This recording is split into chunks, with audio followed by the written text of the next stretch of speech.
tell y'all something. Listen to me. I'm going to tell you this, and I know this from my rooter to my tutor. I know this with everything I am.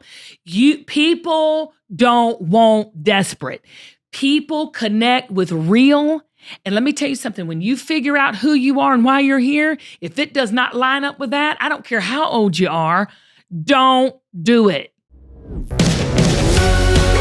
This is the Kim Gravel Show. Let's just go on and spill the tea. This is one of the realest persons I've ever met. My mission is to encourage every single woman. We're here to lift y'all up. There's no one more effective than moms. You mess with the bull, you gonna get the horns. I need coffee, I need Jesus, and I need therapy. If you can bring a smile to people's faces, why would you not? True confidence is knowing who you are and why you're here.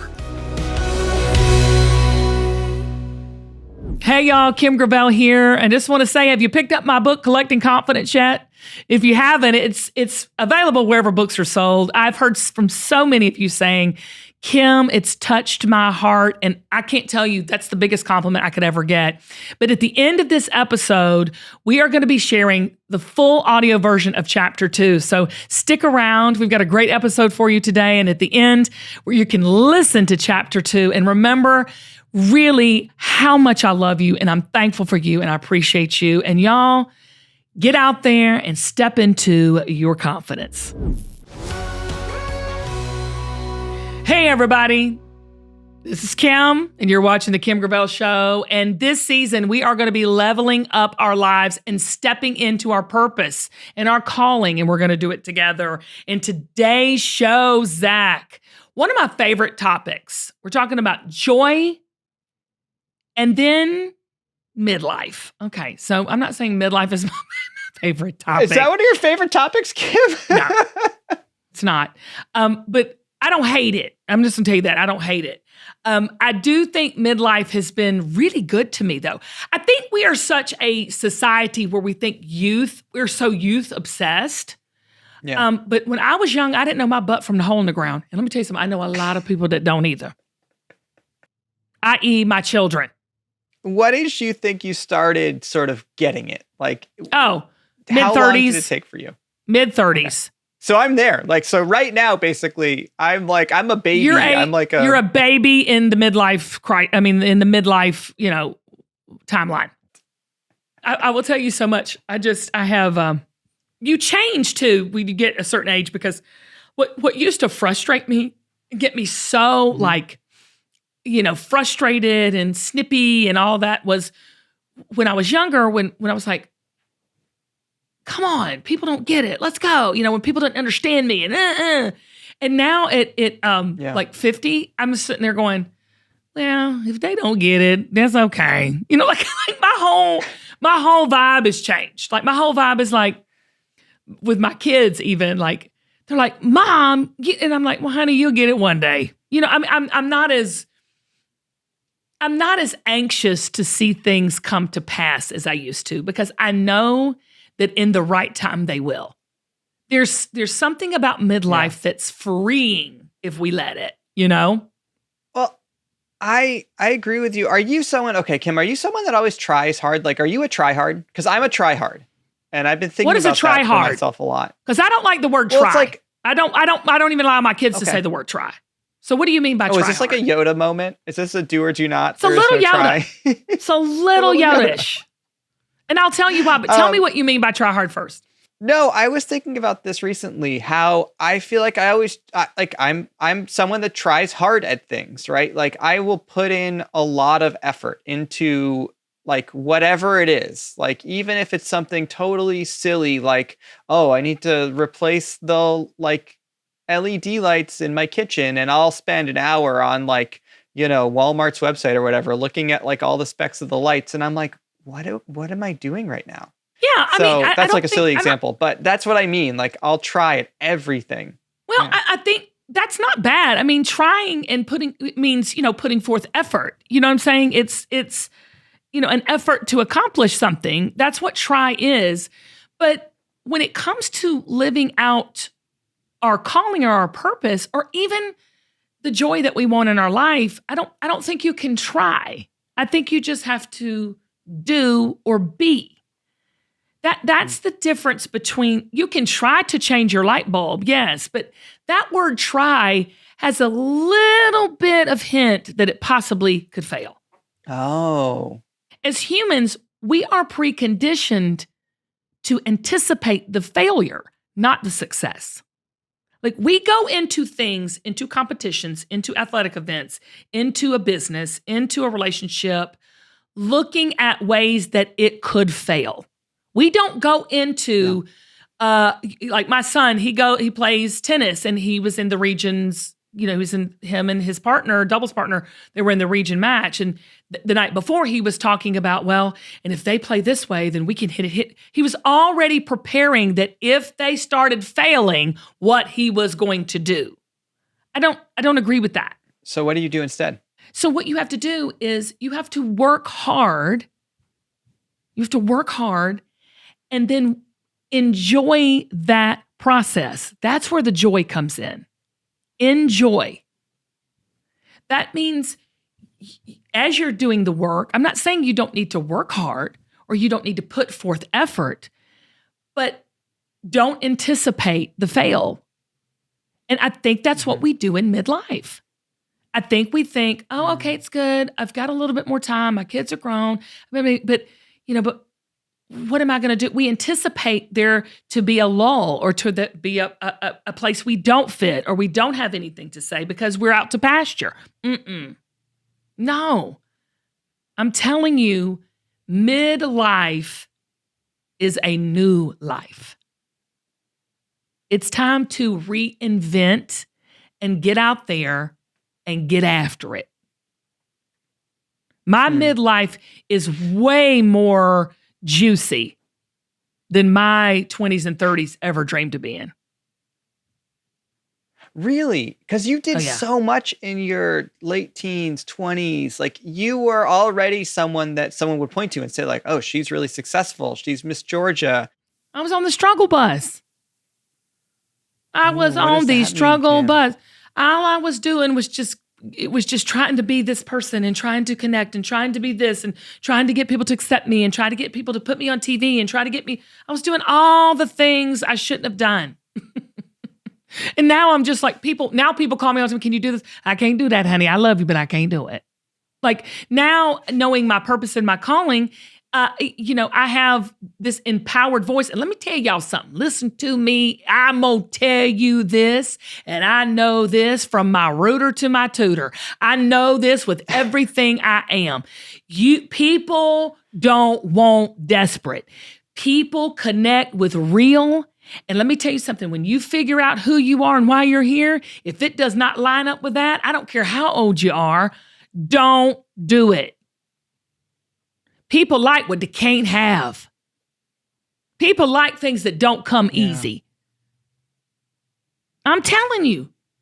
And so now when I'm 50 and I'm going, now I'm pretty much, that's pretty much not for me. I'm going to do that. And people want it more. And I'm thinking, why didn't I get this when I was, in my 20s and 30s? There's something to midlife that makes it so empowering. It's funny to hear you say this, Kim. I feel like you're saying this and I'm agreeing with you and I'm nodding along. And I'm also in the back of my head like, oh, I'm not there yet. Like, that's how I feel. I'm like, I'm not there yet. And like, being totally truthful with you, like, I still feel like I'm probably pushing too hard. Just sit back, exhale, and watch it come to you. Let me ask you something, Zach. When you wanted to do this podcast with me, was that easy or did you have to try? Oh, it was like the easiest thing in the world. It was actually like, it was an email. It was so easy that it was scary easy. Yeah. Yeah. And it was the right time for all of us. And so, that's my point. Kim. That's my point. And midlife is the same way. So the older you keep getting from this point on can be the same way if you just exhale, work on you, and watch it chase you down. People do not believe that. And they're like, Kim, you're just this crazy woman of faith. And you just, ask, receive, believe, and all that. I said, I'm not talking about any of that. I'm just talking about There is an ease to life that when we are younger, we fight. It's like an old cat in a seed sack. I don't know if this is an old farming thing, but like old field cats would get into a big old sack of seed, a feed sack. So it'd have the feed for all the chickens and all the horses and all that. And it was just a burlap sack. And these cats would crawl in these burlap sacks and get stuck because they're claws. So when you got a bunch of claws on burlap, you can't get out. You know what I'm saying? And that's how we are when we're young. We're sitting here scratching, we're crawling, we're just trying to make it happen. And then if the cat would just relax, it could walk on out of that burlap sack. But that's what happens at midlife. You just exhale and you move on. And that's where the good stuff is. It's not just I don't know why it takes us until midlife most of us to get there, but that's what I would say to young people. You're like a cat in a feed sack that can't, that's exactly what I'm talking about, the struggle. Okay, well, I'm going to get out of that feed sack any day now. After this commercial break, we've got a professional joyologist, Dawn Barton, and she's going to tell us about midlife and how to have that battle cry and get busy doing what we're made to do. We'll be right back. Hey, y'all, it's Kim Gravel here, and I got a question for you. Are you ready to level up your life?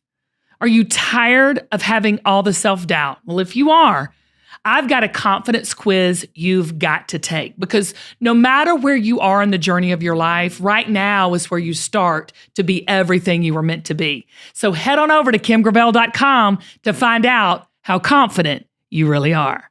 Let's go. Okay, everybody, we have got the joyologist here today. Dawn Barton is here. Let me just give you a little rundown. And I love to laugh, and I love happy Zach, and I love joy, and this woman brings it in the biggest way I have ever seen. She's an author, she's a speaker, she's an entrepreneur, she's been a mentor. She had a best-selling book called Laughing Through the Ugly Cry. Okay, hands up if anybody's ever experienced that. That was out in 2020. Her new book, I love this. Zach, are you midlife? Not yet, Kim. Well, don't brag about it. I love your hesitation, but don't brag about it. Well, her book is called The Midlife Battle Cry, Redefining the Mighty Second Half. Okay. And it comes out May 9th. So we had to get her on the podcast. She's also got a podcast coming out called Porch Ramblings. I love it coming out in the fall. She just gets on these ramblings on her porch on Instagram. She does these stories. Y'all got to go check it out. And the reason I love her, I think the most, and why I relate to Dawn the most, Zach, is because she just this morning posted this story on her Instagram saying she has not washed her hair in 5 days. And I haven't either. So please welcome my sister from another Mr. Dawn Barton. Dawn Barton. That was some good stuff. I'm okay if that's the end. Thank y'all for coming. We're good to go. That's all you need to know. Thank you. But Zach, I have to say, we did do a survey of what people thought midlife was, and it came back 37 to 65. Ooh, okay. Well, I'm 36, so not there right yet. There. Not Okay. there Wait yet. a minute, Dawn. Wait a minute. Midlife is up to 65 now. Who's saying that? A 65-year-old? Well, that's what I was laughing. I was like, who's the 37-year-old thinking she's midlife? I was going the other way. I was like, poor baby needs a hug. Yeah, if 65 is midlife, we're in good shape, girl. We're in good shape. Okay, Dawn, welcome to the podcast. I'm so glad. Thank you for having me. I'm so happy to be with you. I just love your message. I love your spirit. Y'all have got to go follow her on her social media. But Dawn, you've got to define for us, what is a joyologist first?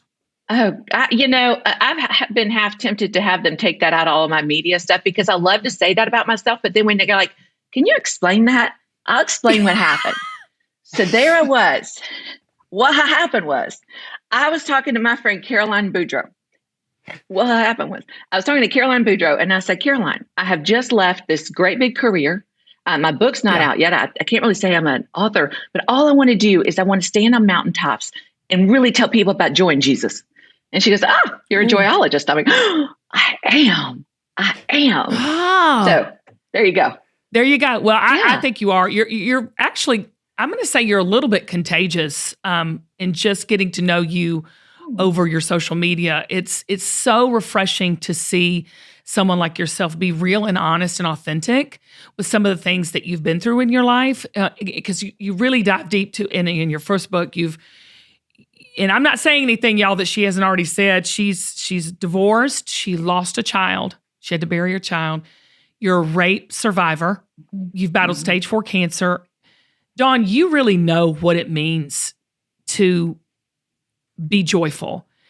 But what did you learn through all of those valleys about what true joy is? Yeah, I think that I wrote a book about joy, but it's actually a book about all the really horrible, losing a child, being raped and going to a full jury trial, it was actually stage 3, cancer, and my mother having a brain aneurysm, my sister passing away. It was like these tsunamis of pain through life. But through it, I always feel a little sorry for people that don't have the tsunamis of pain in life, because it's sort of in the valleys that we have this incredible relationship with God. Like, I'm not ever standing when my life is so good, I don't think I give thanks and cries out to the level I do in a valley, right? I mean, I'm like, because no one throws better pity parties than me. Nobody. And so I just started figuring out through all those valleys, not necessarily not in the moment that I was going through the loss of my daughter. But I did see joy in how people responded, how people helped, how people stepped up. And so I just started being a little more on purpose about living a life that you look for joy. And this last year, we've been through just the ringer on the caretaking thing with my mom. And I really have tried to be on purpose about looking for it in the medical staff and looking for it in funny moments, the things we could laugh about. It's just everywhere. We just got to look for it.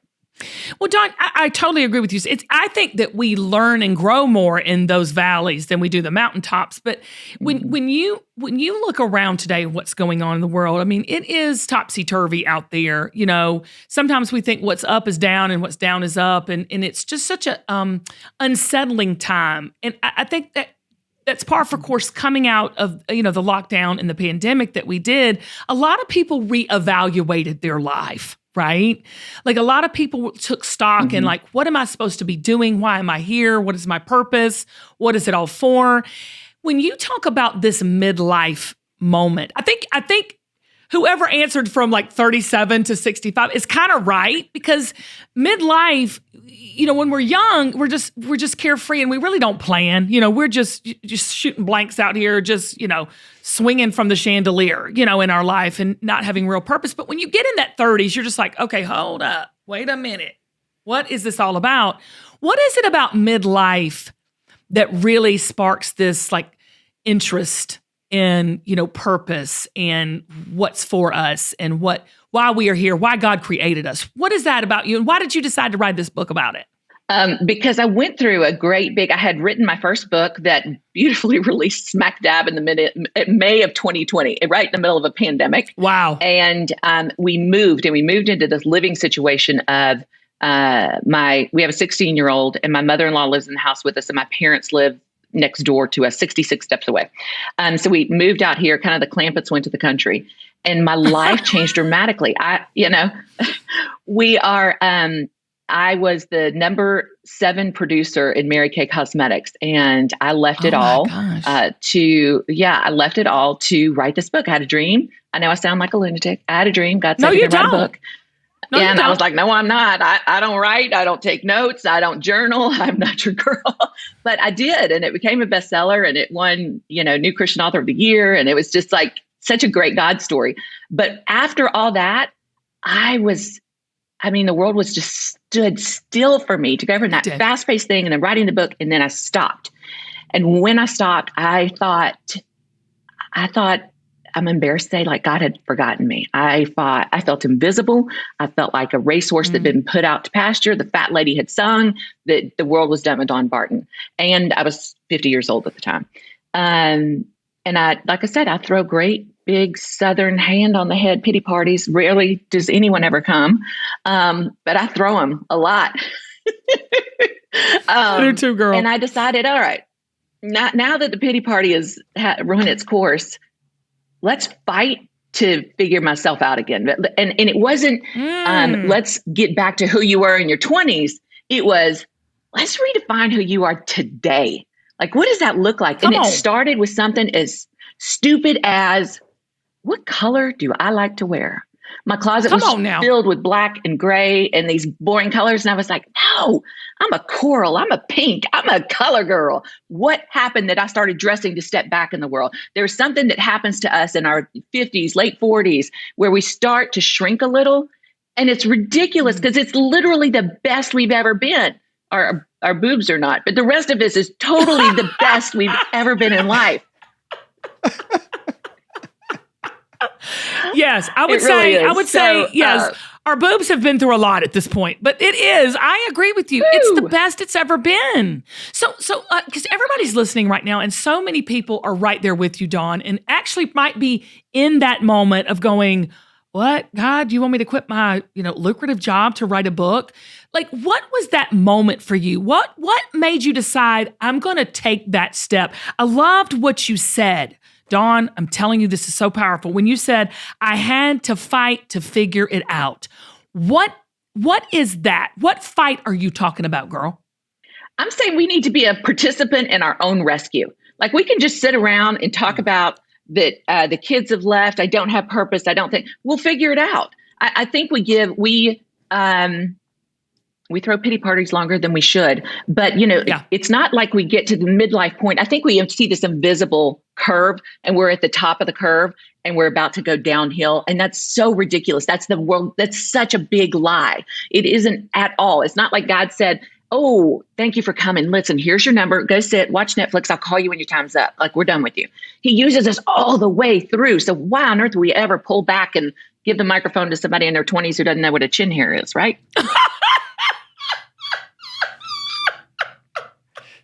I love it because I'm sitting here feeling my 2 or 3 I got right now. Oh my God, I absolutely love it. Dawn, it's so true. And you're firing me up, sis. I mean, you're speaking to me right now because we're in this together. You and I, we could be, I was born in 71. When were you born? You were your 70s baby, aren't you? 70. 70. Yeah. So, I mean, we're right there together. And it is so true that, I mean, my mom, who is 76, Dawn, is living her best life. She is a model on QVC. I mean, who would have thunk it, right?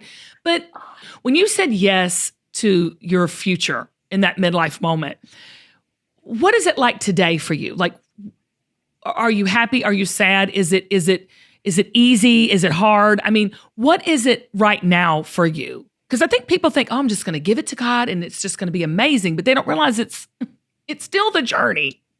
Yeah. And I think, again, you're fighting for it. So what I find humorous is I don't think I ever would have looked at 53 years old and I was going to be probably the busiest I'd been in a very long time. Now, what's different about that is I have the wisdom at this point to pick what my busy is and where I want it to be. And I have no problem saying no to stuff. Like, I have a whole chapter in the book called Hail to the No, HAIL, Hail to the No. Like, we have got to say no. Love that. We have to say no. Yeah. Yeah. So, we have to say no. So right now my life is filled with a lot of things I've said yes to, and I like the way it looks.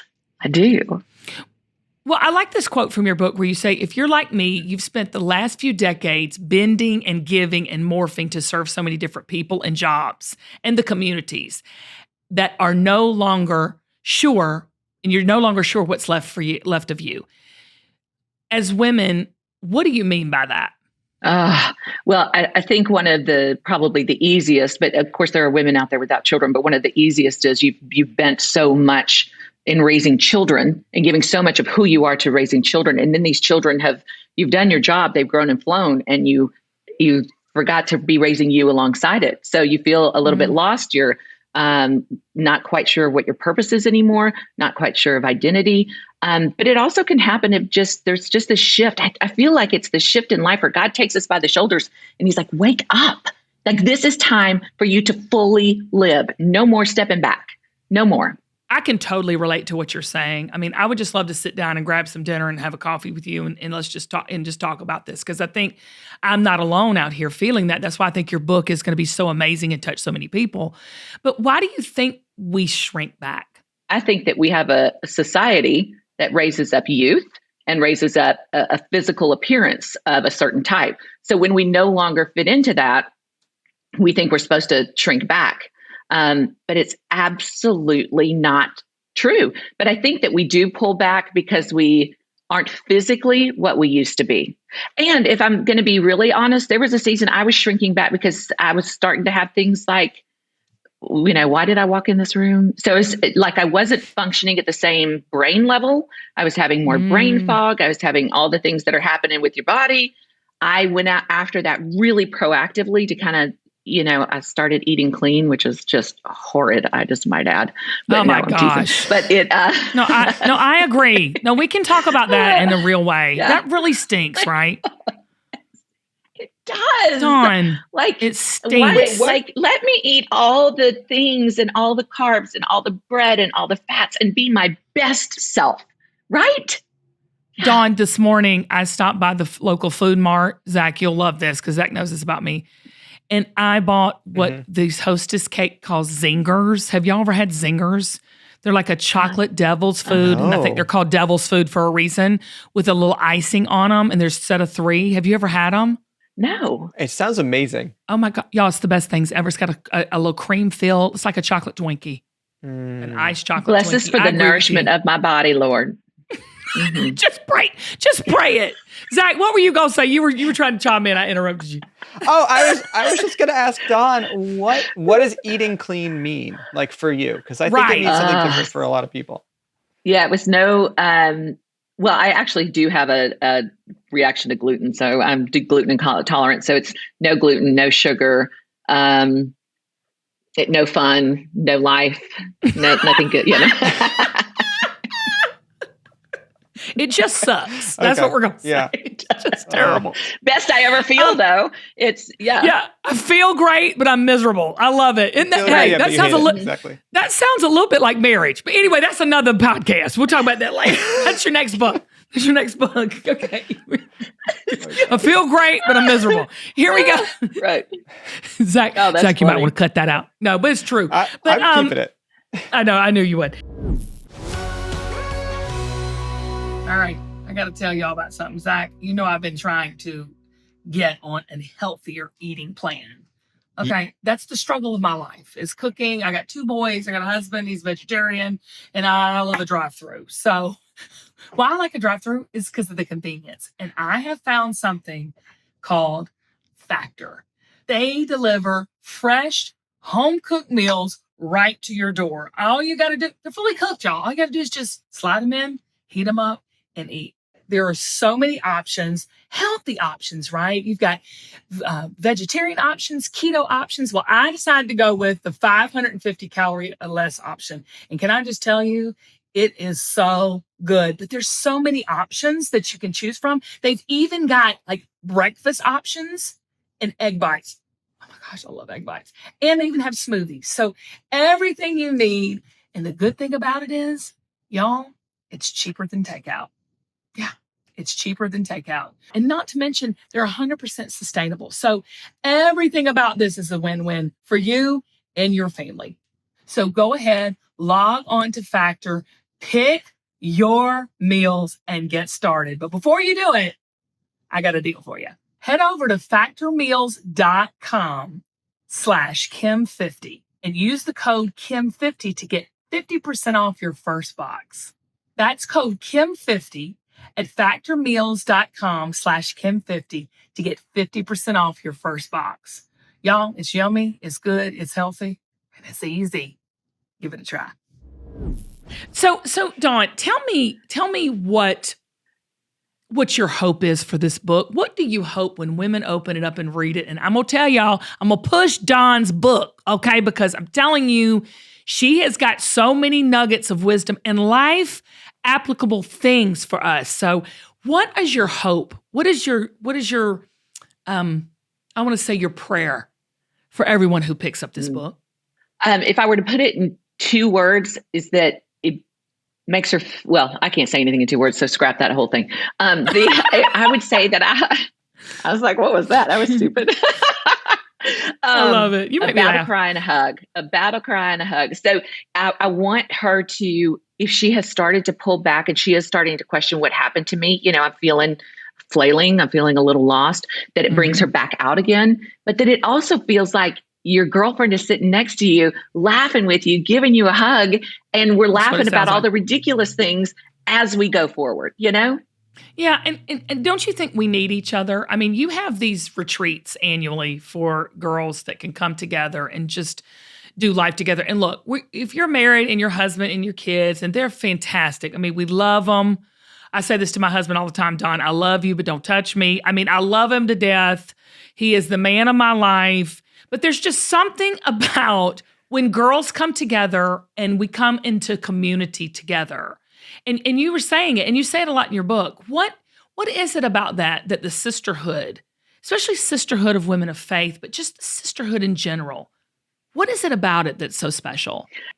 First of all, I think we are wired for it. Like, we are innately made to be in community with other women, to be with other women. That is, we are emotional creatures, and we are meant for that far more than I think men are. But we must be in community. And if you're in a season, I have been in seasons. I had a life group here last night, and we talked about seasons where you feel, even when you have friends, very alone, that you have to fight for that. And a lot of that comes from vulnerability. That intimacy comes from getting really vulnerable. When I hold women's retreats, and the first thing we do within that first hours is just break them down, like get vulnerable, get raw. And as soon as one person does it, it's like if somebody took a hammer to glass.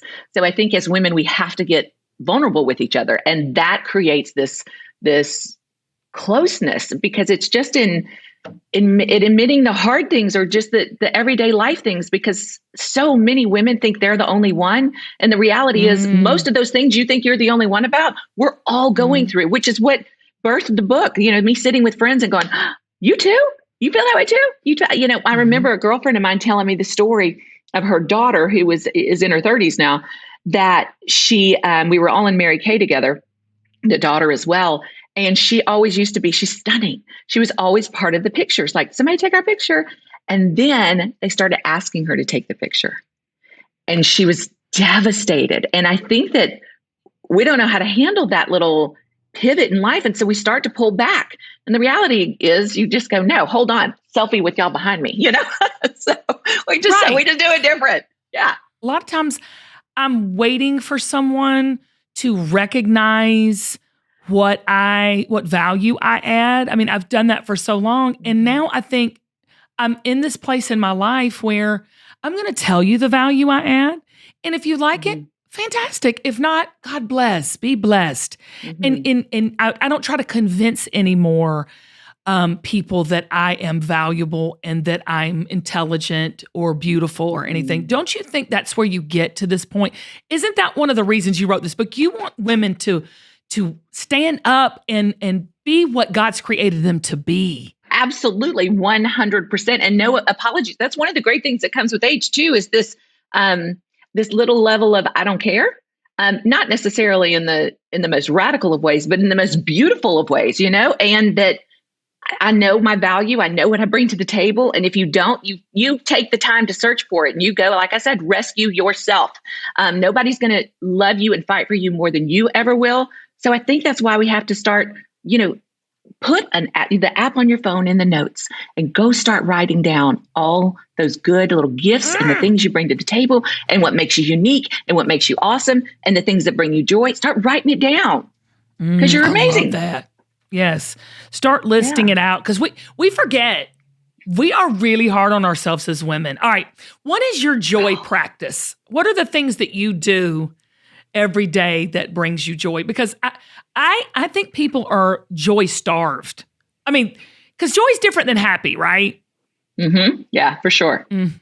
Well, I actually really literally do keep a list. So I will say that in true, I love that. I believe in, I had to figure out years ago what were my positive triggers and negative triggers. And if I kept a running list always of what positive triggers are, then I always had something to look at and do, even from the simplest things of take a bath and light a candle to nature's really big for me to go outside. I don't want to sweat or anything, but I definitely love the outside and some flowers, and it just fills my soul.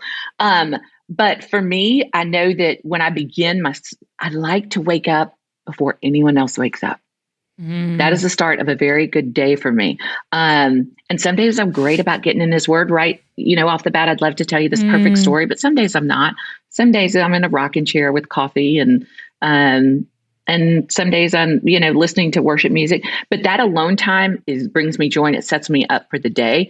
And I'm also I would say I've practiced for a long time being self-aware. Oh, that's a big one. Yeah. And it's taken a lot of work. So I wouldn't say that it's just this one simple practice. It's that I've worked on it for a long time to be self-aware of. I've struggled with depression for years. And I fight to make sure that I stay on the other side of it and that I do all the things that keep me there. Well, I got to tell you, I'm so glad to be part of your, midlife community. I think community is everything, especially for, us women, that we stand and lock arms together, support each other, love each other, lift each other up.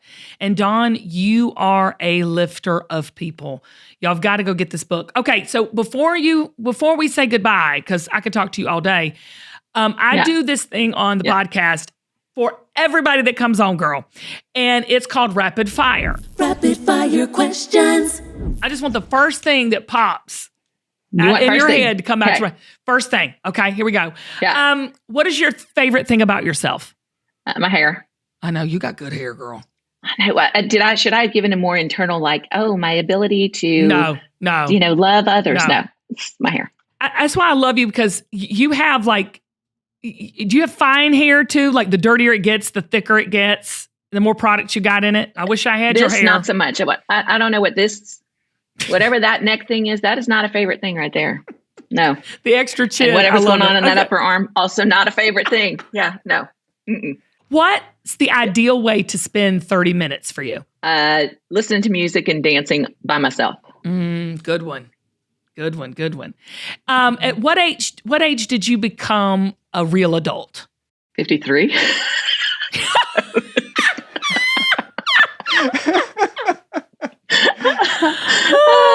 I don't know what that means, but I hope maybe I never am, I love it. I love that. If you could choose to stay a certain age forever, what age would it be? Each age I'm getting to is my favorite. So I truly would say 53 right now. This really has been my favorite age. I love it. Okay. What movie do you always watch when it's on TV? The one in my head that is Shawshank Redemption, but that's not truly it's a great movie. I would say Pretty Woman. I love that movie. It's a great movie. Yeah.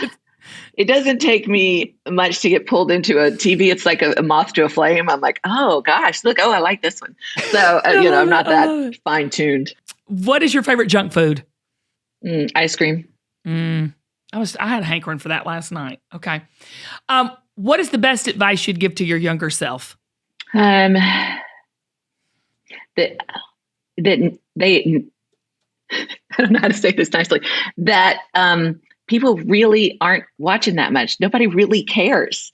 Wear the outfit you wanted to wear. Don't overthink it. Decorate your house the way you want to do it. Don't overthink it. Nobody really cares. That would be mine. You're so right. My daddy used to always say that. He said, I said, quit worrying about what people think, because they're not thinking about you anyway. What does it mean to you to be confident?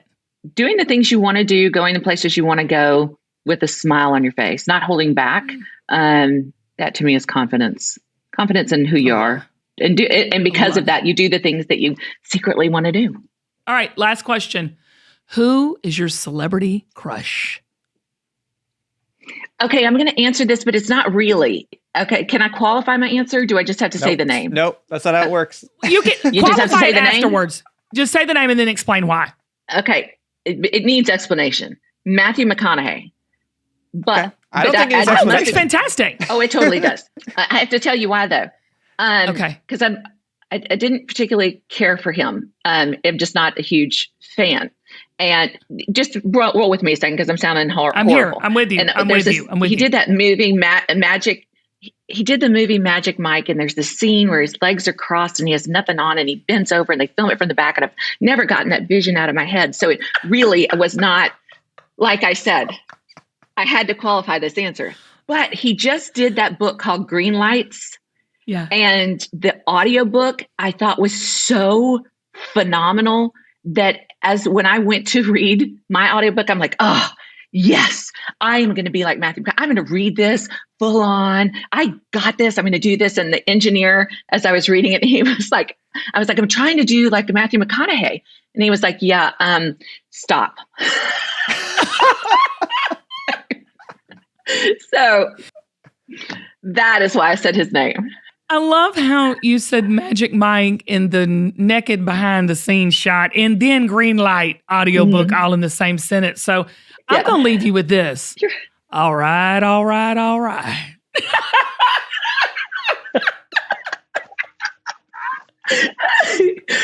Fantastic. That's it. Don, I love you. Okay, y'all, Don Barton's book, Midlife Battle Cry, Redefining the Mighty Second Half, comes out next week. You've got to get it. She's joy, she's wisdom, she's lived a life that is worth reading about. And Dawn, I love you like a sister. I feel the same. All right, you got to have me on your podcast when it launches this fall. So she's going to do her Porch Ramblings podcast. It's coming out in the fall. Go buy the book everywhere books are sold. And Dawn, you got to come back, sis. Come back and be on the show. I'm free like in an hour. Yeah, like we can record another one. We're good to go. It can just be our show. Why not? Why not? I like the way Todd thinks. Hey, y'all. Thank you for sticking around. Now is the time we're going to give you the sneak peek listen of my new book, Collecting Confidence. It's chapter 2. If you ain't dead, you ain't done. Enjoy. Chapter 2. If you ain't dead, you ain't done. Sometimes a storm in your life is what will blow you to the place you are longing to be. Beth Moore. I had prepared for the pageant, but not for life. After I lost the Miss America pageant, there was nowhere else for me to go. I'd competed at the highest pageant level and lost. My lifelong dreams were no longer gettable, and like a box of cereal too high on the grocery store shelf, out of reach. Time to move on. But I no longer believed anything I used to believe about myself. I didn't believe I had talent, anything unique about me, or an interesting point of view. I'd lost control of my life and didn't have a map or GPS. So I did what I thought everyone expected me to do. You know, the cultural default mode for me in my early 20s, especially back then, was obvious. I was supposed to fall in love, get married, have kids, and paint the picket fence white. Little did I know, you can't pattern your life after a Hallmark movie. One evening when I was 20 years old, I got a gig singing in a local nightclub. I was soulfully singing Aretha Franklin and Etta James songs with a full house band when I noticed the owner watching me from the back of the club. He looked more like a bouncer. Maybe he was about 10 years older than I was. He was tall with dark hair and a muscular build, quick smile. Girl, I melted. We started dating and I played a part. The sweet little submissive woman who'd be a great, quiet wife. Okay, stop laughing, really, y'all stop. After a whirlwind romance, he proposed and I said yes. We told my parents while sitting at their kitchen table. Are you an idiot, Kim? This is the biggest mistake of your life, my mom said. She knew the relationship wasn't right. He was like a wild horse that could never be tamed. Do what you want, she said to him, but she'll never stay with you. Now, you think this would have slowed my roll, but it didn't. I went into planning mode, focusing more on the wedding than the actual marriage. I had a stunning dress that looked like Cinderella had walked through an explosion of a sequins factory. America had a tools shortage that year because my veil used every yard. Plus, my bouquet was bigger than my body. The marriage might not have looked good to my friends and family, but the wedding sure did. The fantasy world I'd been concocting disappeared the moment I placed my foot in the aisle. I looked at my white satin shoe, and it felt like lead. I was making a mistake, but I couldn't turn back now. It was too late. I was too far gone. So I placed one foot down, then the other, marching slowly down the wrong path. I said the vows and drank the Kool-Aid, but I was as fake as the pearls around my neck. And after the wedding, things began to unravel. Look, I'm not going to go into all the details, but he was wild as a buck. He never pretended to be otherwise, but it felt different once we were married. I couldn't live like that. Okay, I'll be real with you. It wasn't totally his fault.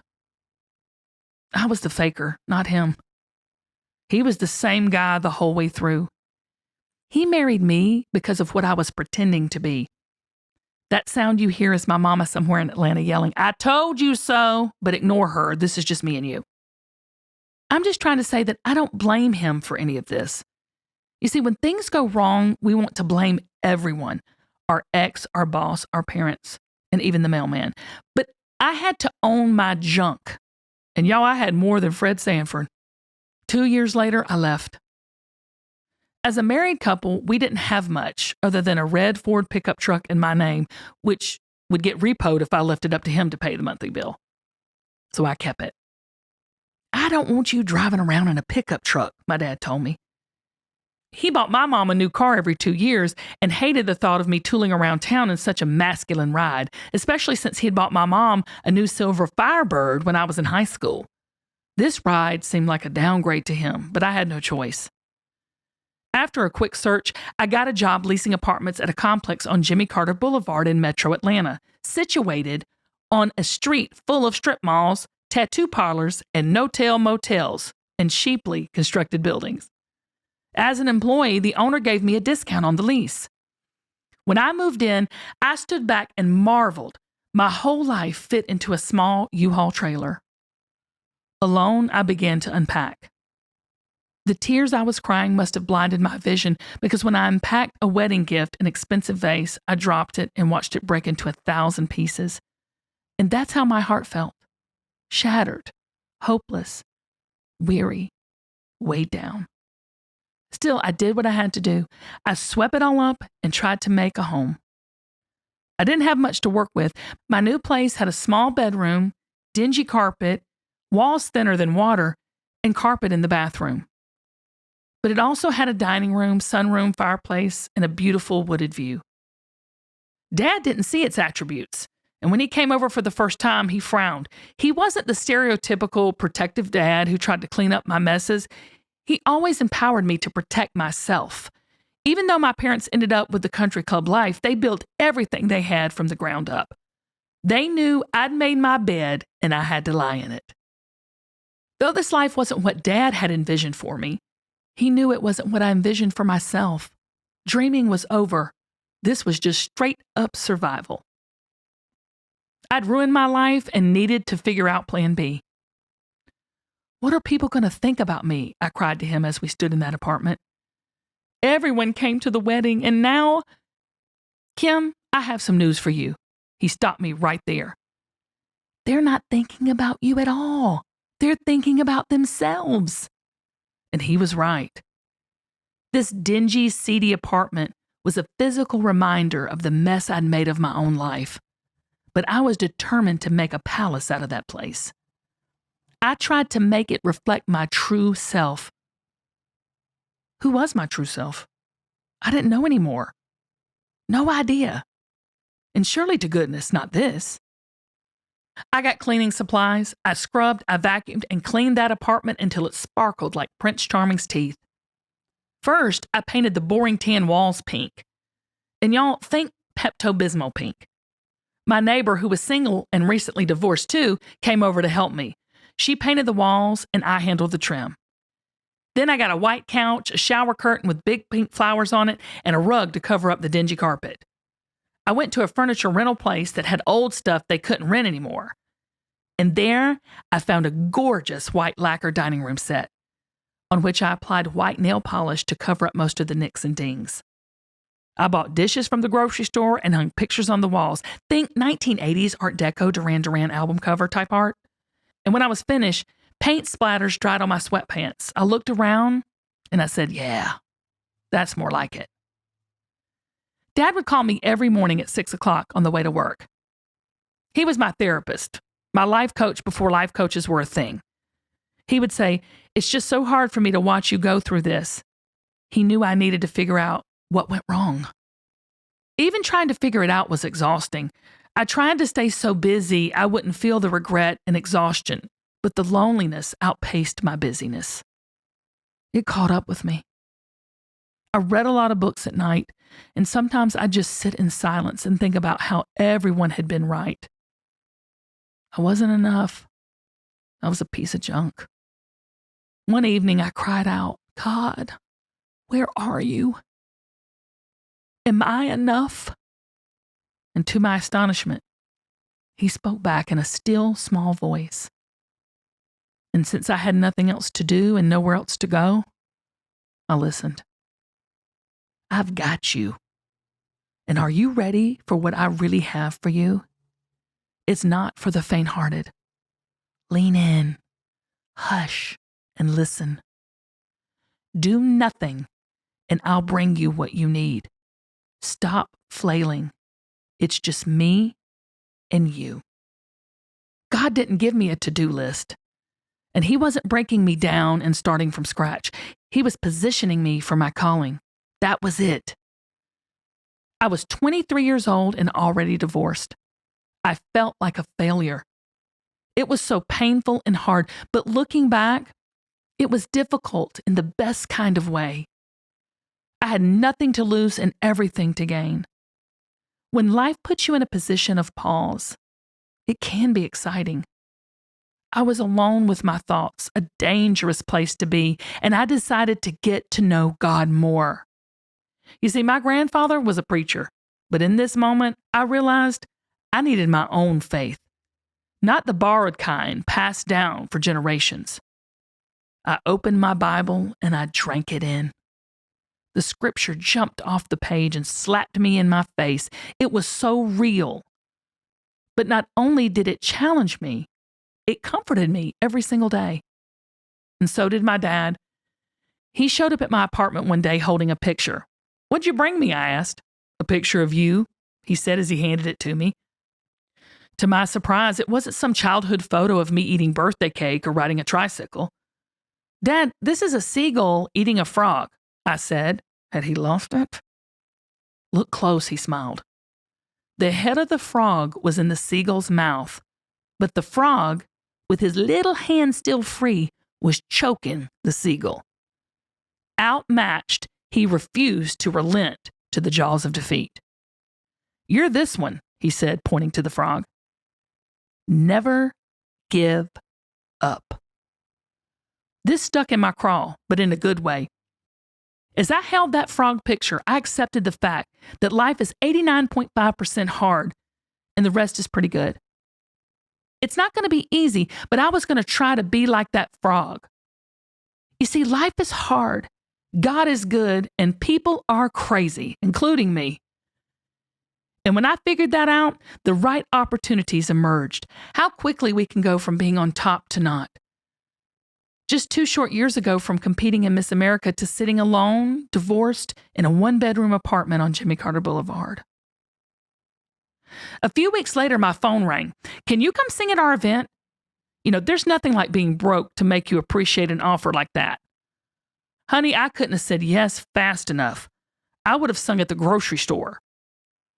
Now, I wasn't hustling and trying to force anything. I was just accepting what came my way, no matter how small. I just sat still and let go of the anxiety. I didn't force it. I also didn't get attached to what success should look like. I just walked through the doors that opened. What else was I going to do? Slowly, day by day, through drawing closer to God and having long talks with my dad, I began to remember I was enough.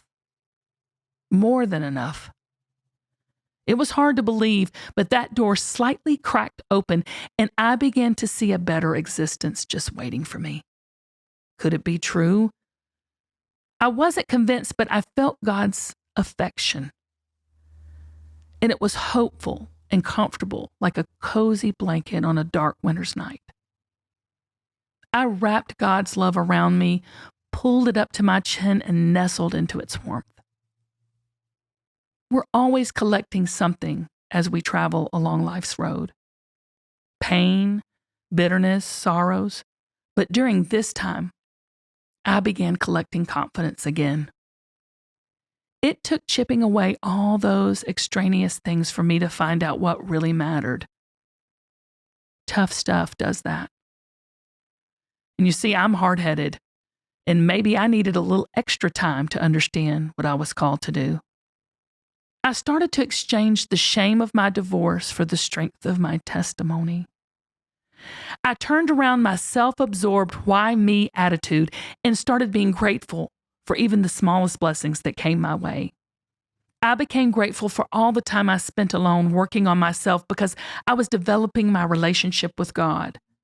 I started looking at my past failures as preparing me for something bigger.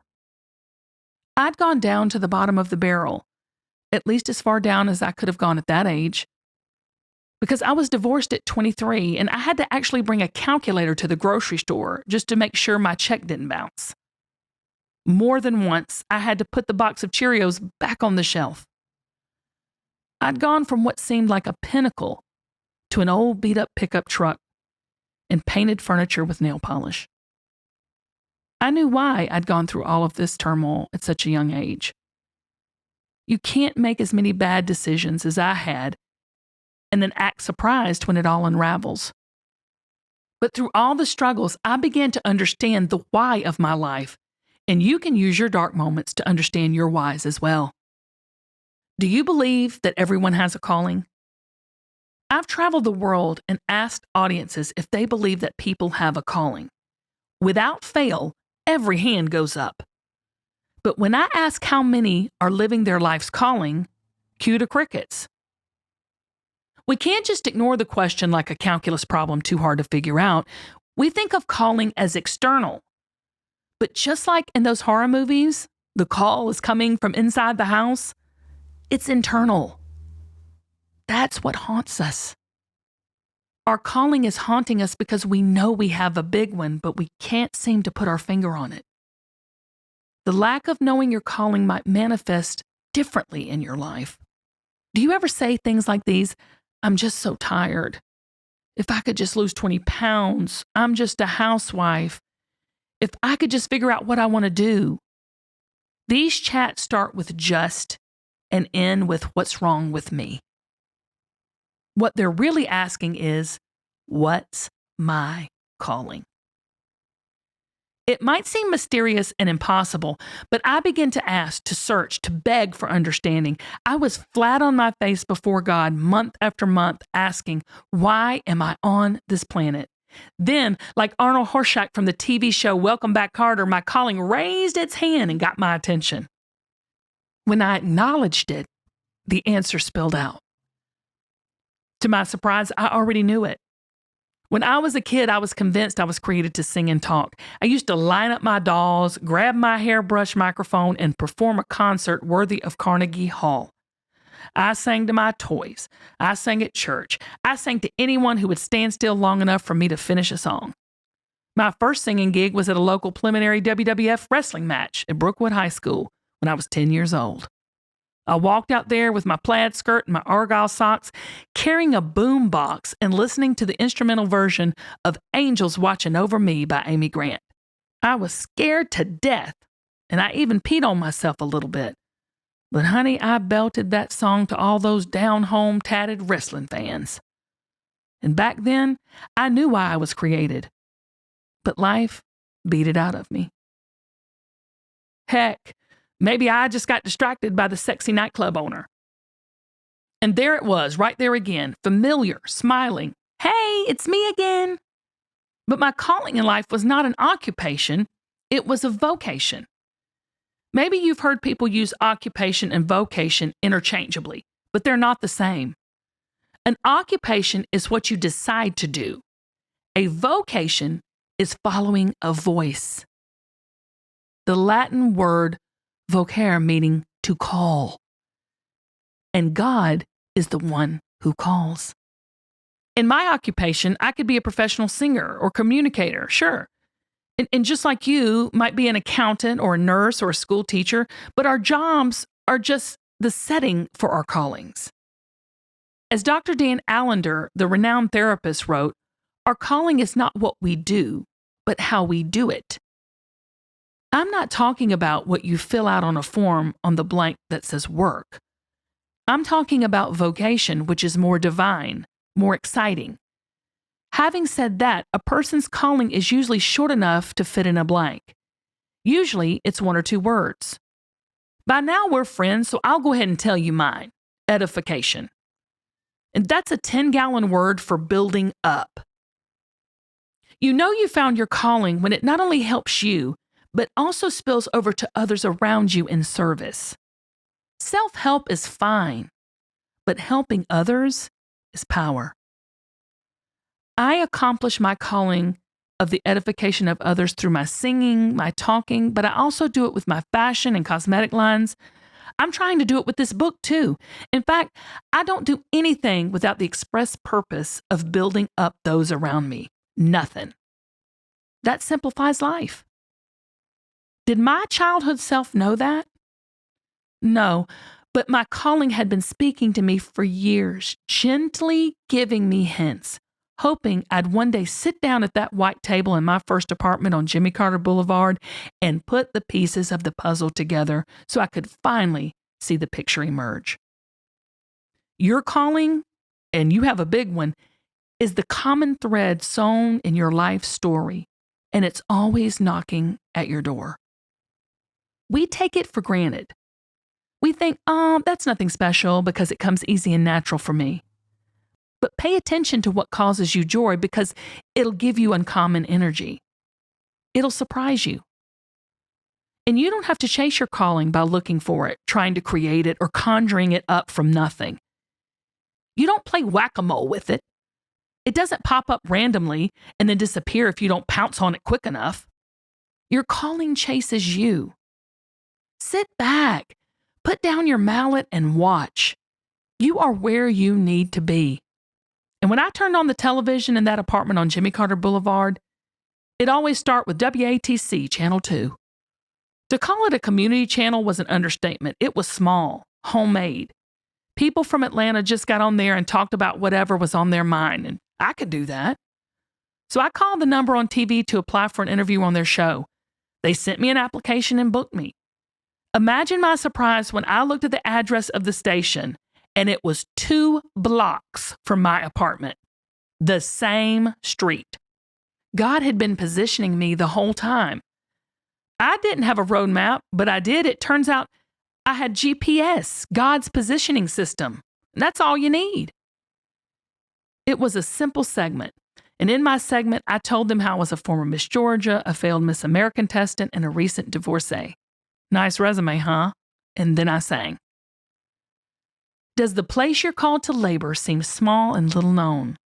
I gave it all I had. The words meant so much, especially the next words, which came in the chorus. Little is much when God is in it. Labor not for wealth or fame.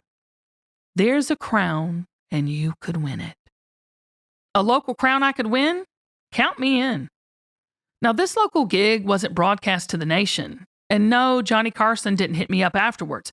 But I got my own weekly talk show because I was available and I lived close to the station. It was called Friends and Neighbors and it lasted for 10 years.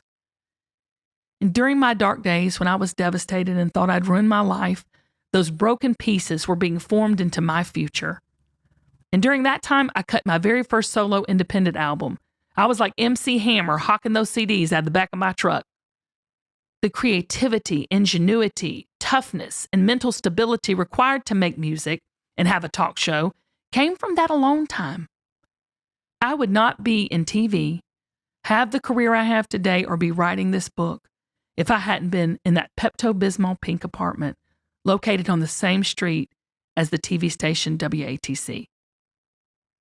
A place or circumstance can put you on a collision path with your calling. I mean, literally. Not until I sat down to write this book did I realize the significance of that apartment being on the very street as my calling. You're surrounded by signs. Look up, notice it, be ready for miracles. It's right in front of your face. Yes, even if you screwed up and you're somewhere you never thought you'd be, you are there for a reason. But you don't have to be there forever. It's time for some faith to kick in. Give up what you thought life should look like and let go of control. Honey, let me tell you right now, you never had control anyway. We think we do, which leads us to believe we've blown it. Well, this ain't about what you have or have not done. God is the master of the universe, not you.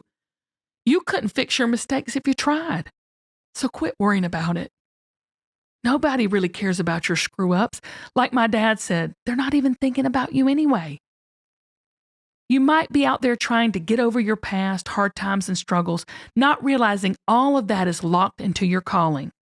There is a why you went through that. But we get hung up on what happened to us instead of what can happen through us. We try to rush through our problems to shorten our dark days and to try to find a solution to our sorrow as soon as possible. We're not still enough or quiet enough or willing to speak to Him enough to let Him do what He can do. And Ephesians 3:20 says He's able to do immeasurably more than we can ask or imagine according to His power that is at work within us.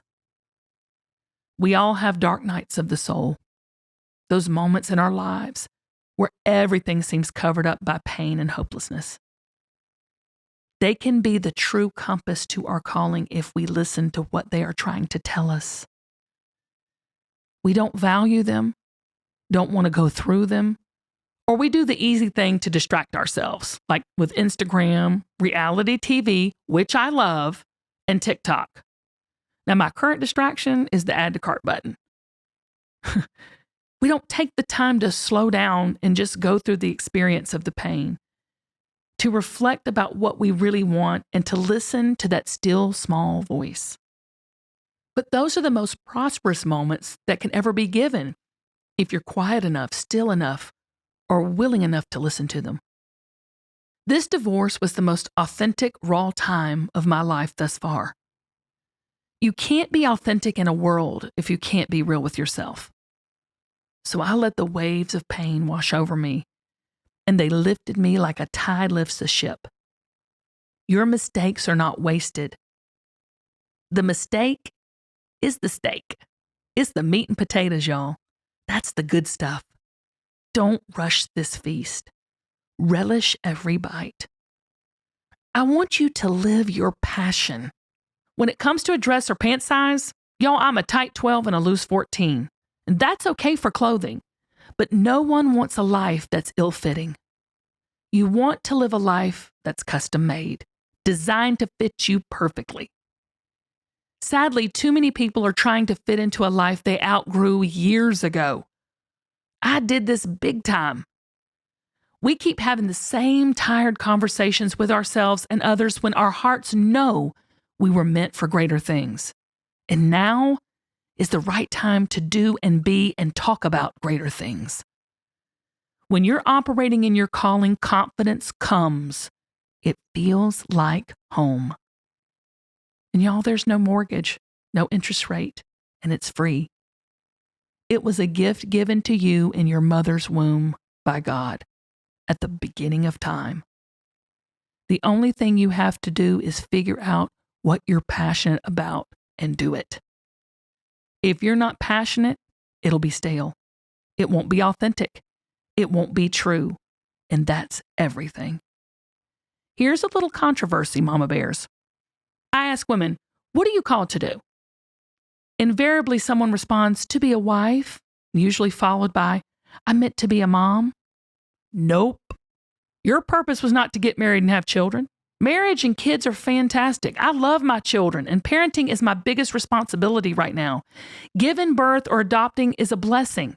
It's your most important job, and it goes so fast. Slowing down to raise your kids is important. Now, it might feel like you'll forever be changing diapers, driving carpool, and sitting in uncomfortable bleachers yelling at your kids to get the rebound. But you won't.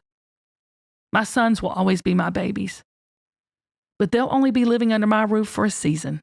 Do the math. If you live until you're 90, your kids will usually be at home for only 20% of your life. It's a short amount of time. What are you going to do with the rest of your time? The best thing we can do for our children is to live out our calling. Parenting is more about who you are than about what you do or say. We are our calling, and living that out will set them on their own path to calling. When I was a little girl and started to get a glimpse of what my life might be, I was usually alone, sitting quietly, playing with my dolls or walking to school. Things were quiet enough for me to notice that still, small voice. I did have a big advantage over some of you youngins. I didn't have an iPhone, a console, or an iPad to distract me. It was just me, strawberry shortcake, and Sean Cassidy looking down at me from a poster on the wall. When I was home, I was home. I could just be me. I could play and get dirty, and it didn't matter. When I hit my teens, if I had a big old zit right on my forehead, I didn't care, and no one else did either. When I was growing up, I could freely be me, flaws and all, but social media has burst that bubble. The pressure to be perfect has infiltrated the four walls of our homes. Now, even if you're lying on your couch, you can compare your butt to Kim Kardashian's, and she has a killer booty. See the exotic vacations of your neighbors and feel less important than anyone else. But 99.9% of people you see online have lives that aren't as sparkly without the filter. Confession, this includes me. I edit my photos, but I'm real enough to admit it. Sometimes optics can help a girl out, but optics aren't power. True power comes from a place you cannot see in a photo, even with the best Instagram filter. Now, I'm not blaming social media. I'm on every platform, but it's harder than ever to be present in the moment. So turn off your apps, sit still, get quiet, and be willing to pay attention to what's going on inside you. Your calling is personal. You're called to be you, and your calling is aligned with your personality, talent, and era. God created you at this specific time with your specific gifts and talents. In this book, I want to encourage you to use what you've got. We're taught that we have to measure our worth and consequence immediately by the number of digits in our bank account, the number of likes we have on our social media post, or the number of steps taken on those pesky health apps. Wait, I've only taken 37 steps today. Okay, there must be something wrong with my tech. But life doesn't work that way. We can't measure our worth by numbers. You are priceless, even if it looks like your impact is small. Don't despise small beginnings because we can't do what we're not called to do. We're supposed to teach our children how to live so that wisdom is passed down through the generations, but they can't do our work, and we can't do theirs. Even if it seems you share the same calling with another person, it will manifest in different ways, present different challenges, and offer different payoffs. But living in your calling is reward enough because it multiplies. The more you operate in this place of calling, the more opportunities, platforms, resources, and joy, and just everything else multiplies. Yes, in this lifetime. It not only creates a legacy, but you reap huge benefits in the now. When you finally give up your illusion of control and lean into your calling, God gives extravagantly in ways you can't imagine, with results that last. Your calling is prolific. There's an old saying that goes like this: you can count the seeds in an apple, but you can't count the apples in a seed. The more you plant, the more you harvest. But walking in your true calling produces much fruit and has a lot of offspring. Some of the fruit isn't good, and some of the harvest doesn't come as you'd hoped, but even in that, your harvest is bountiful, and it takes time to grow. It also multiplies in ways you won't be able to see immediately. Case in point, in Germany, 20,000 people per day visit the most famous tourist sites, the Cologne Cathedral. The first stone of the building created to provide a final resting place for the remains of the three wise men in the Bible story of Christmas was laid in 1248. And it wasn't completed for 632 years. Look, I get antsy when a bathroom remodel takes a few months. However, these cathedral builders were willing to start a project, do their part, and trust that the work would be completed, not by their kids or their grandchildren or even their grandchildren's grandchildren. And their work still creates awe in camera-toting tourists today. The cathedral bricklayers who worked over 6 centuries had the same overall purpose, but each was called to a different stage of the process, which came with its own challenges and opportunities. The bricklayers in 1248 Cologne could lay the first stones. I bet some of them felt a sense of hopelessness without knowing the end result. Maybe others were determined. The 1880 bricklayers who completed the cathedral, a day that became a national holiday, didn't have the vision to lay the first stone, but got to enjoy the celebration. Your calling resides in perpetuity and does not obey your self-imposed timetable. To paraphrase Gandalf in The Fellowship of the Ring, calling is never late nor early. It operates precisely when it means to. Your calling never expires. I could have done anything in my 20s, but I followed a pattern. Instead of doing what I thought the culture wanted me to do, I should have figured out my calling. That's what happened during my time alone in my apartment, and it changed my life. The beautiful thing is you can do this at any age. The world will tell you that you can only answer your calling when you're young. But it isn't like that chunky milk in the back of the fridge. It doesn't expire. I've always loved to be around older women, breathing in their wisdom. My mother, who is now in her 70s, is living her best life. Suddenly, she's modeling on national television. While most people don't get to reinvent themselves as models, I've had dozens of mentors in my life, women and a few men, who've had cool hobbies, and those who didn't. They didn't tell me how to live. They modeled character and integrity. The world tells us our calling presents itself during a small window of time. One strike and you're out. You may think you've had your one chance to accomplish your dreams and let it slip through your fingers. You have not. See, God finishes what He starts. And your calling reveals itself gradually as you can handle it. Pay attention to the miracles around you. I now have a business with more than $200 million in sales, but sometimes I long for those times in that Pepto-Bismol apartment. Ain't that funny? I'd give anything to be alone there right now with a full day just to cry it out alone with my thoughts. I'd love to have my neighbor pop in and help me paint sloppily. Those years are right up there with the birth of my children.